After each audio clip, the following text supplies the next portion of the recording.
योग हमारी सेहत के लिए काफ़ी ज़रूरी है। वो हमारे शारीरिक एवं मानसिक स्वास्थ्य के लिए काफ़ी ज़्यादा प्रभावशाली होता है। वहीं हम आपको कुछ ऐसे योगा आसन के बारे में बताने जा रहे हैं जिनसे आपका लिवर काफ़ी तंदुरुस्त रहेगा। लिवर शरीर का एक बड़ा अंग है जिसका आकार फुटबॉल के बराबर होता है।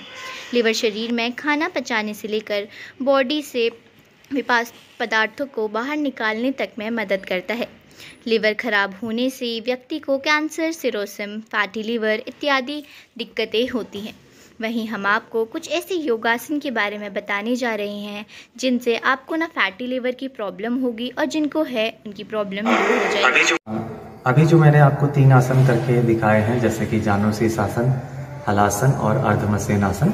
ये तीनों ही आसन के अनेक लाभ हैं, लेकिन मुख्यतः अगर हम लीवर के संबंधित इसके लाभ की चर्चा करें तो इन तीनों का प्रभाव जो है लीवर पे पड़ता है, यानी कि एक मसाजिंग इफेक्ट इन तीनों का जो होता है लीवर पे पड़ता है, जिससे एक तरीके से एक्सरसाइज मिलती है लीवर को, एक दबाव सा बनता है और लीवर की जो कार्य क्षमता होती है वो बढ़ने लगती है।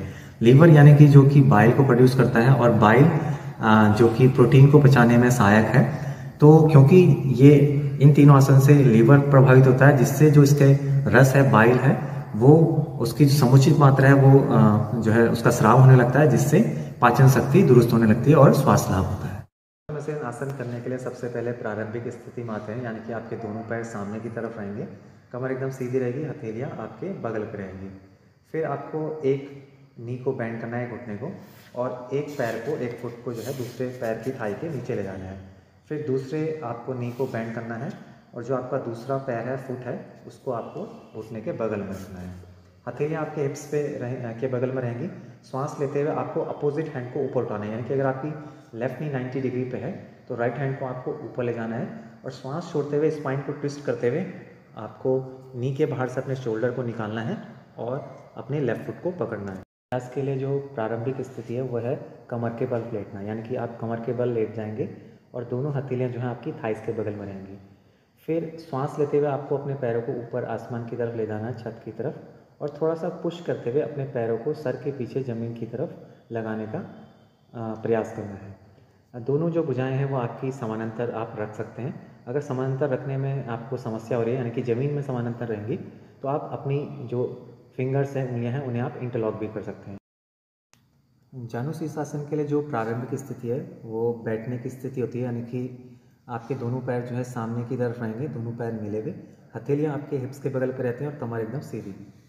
अब आपको जिस तरफ से जानुशीर्ष आसन करना है, यानी कि आपको बाईं तरफ से करना है, तो अपनी जो लेफ्ट नी है उसे आप बेंड कर देंगे और हील को आप ग्रोइन वाले हिस्से पे लगाएंगे, ताकि घुटना आपका या तो 90 डिग्री पे हो जाए और या फिर 90 डिग्री से ज़्यादा आ जाए। अगर हम बाईं तरफ को लें तो बाईं तरफ में आपकी जो नी है लेफ्ट 90 डिग्री से ज़्यादा हो जाएगी।